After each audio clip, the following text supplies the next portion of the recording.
Here's someone who knows the answers. Rodney Scott, U.S. Border Patrol Chief under Trump and Biden, and joins me now. It's good to see you, sir. Good to see you as well, Chris. Thanks for having me on. So, Rodney, I just had Senator Manchin on. He was like, nah, this has always happened like this. The home countries vet them, and then they fill out the form, and they fly in here so they can work as if, you know, this is all okay. This is the way we want it to be.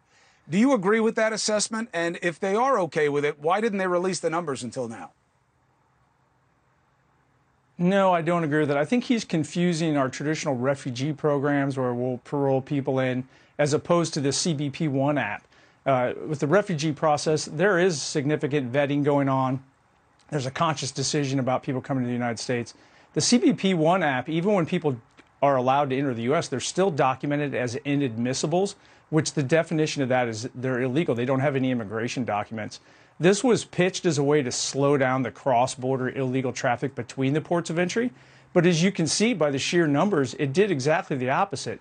Now we have this 320,000 plus another 1.2 million just this year because the message received around the world has been our borders are wide open, regardless of what the administration wanted the message to be. Rodney, what did it mean to you that the union that represents the men and women who used to work under your command wanted this Senate bill? Wasn't perfect, but would have changed the rules in ways that would have made it easier for them to control flow, and that politics took it away from them, and basically we're all told the truth out loud, which is the problem works better for the politicians than working together to fix it.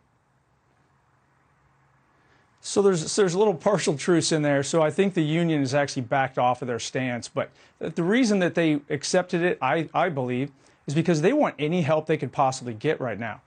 Brandon Judd, the president of the union, has come out many times since then and said, hey, the bill's got a lot of problems, but it would have helped just the Border Patrol. But here's the thing. The political statements weren't helpful, but that bill was dying anyway. Once a lot of us read it, and I talked to Senator Langford, and I do believe he was well-intended, we started reading the fine print that it mandated catch and release in certain conditions, and what they call the break glass provision, where you get this emergency authority. It's sunset in 3 years. Like there were problems with that bill that before President Trump said anything, there was already a lot of backlash. I really wish they would talk about the real border security bill, which was H.R. 2. That would end catch and release.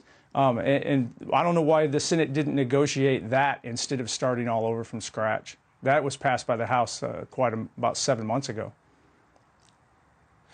Why are you so concerned about what's happening at the border? It's not just about numbers for you. It's about who is in the numbers, some hidden, some realized.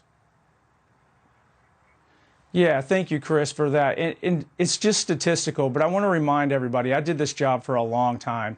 And even when the numbers are small, you have criminals mixed in. But I also worked on anti-terrorism issues for about 5 years when DHS was first being formed. And whether we want to talk about it or admit it or not, we have enemies in this world, some nation states, some terrorists. But I'll give you an example right now. China is not our friend. It's listed in the national security strategy as one of our biggest foes, and we have tens of thousands of Chinese pouring across the border. Most of them are surrendering because they're going to get caught and released. But mixed in with that, I was just talking to some agents in one sector this week. They're seeing Chinese adult males paying significantly more money to be in what we call the second wave. Basically, once law enforcement is overrun, they're getting smuggled into the country. They're paying a small fortune to avoid interacting with law enforcement. Why?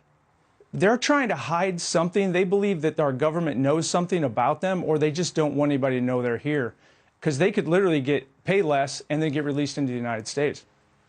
There's terrorist threats, there's criminal threats. And you know, when we walked on the border together in San Diego, I think it was back in 2019, I showed then, you know, it's not everybody. I'm not trying to say every single person crossing the border is a threat to the United States, but they're actually complicit, even if unwillingly, because they're providing the cartel a significant distraction to overwhelm law enforcement so they can get anything they want into the United States in that second wave.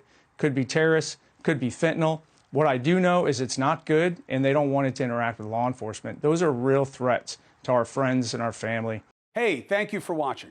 please go to newsnationnow.com, newsnationnow.com, and you can find NewsNation on your television provider. And don't forget to click the red subscribe button down below. Then you will get more of NewsNation's fact-driven coverage.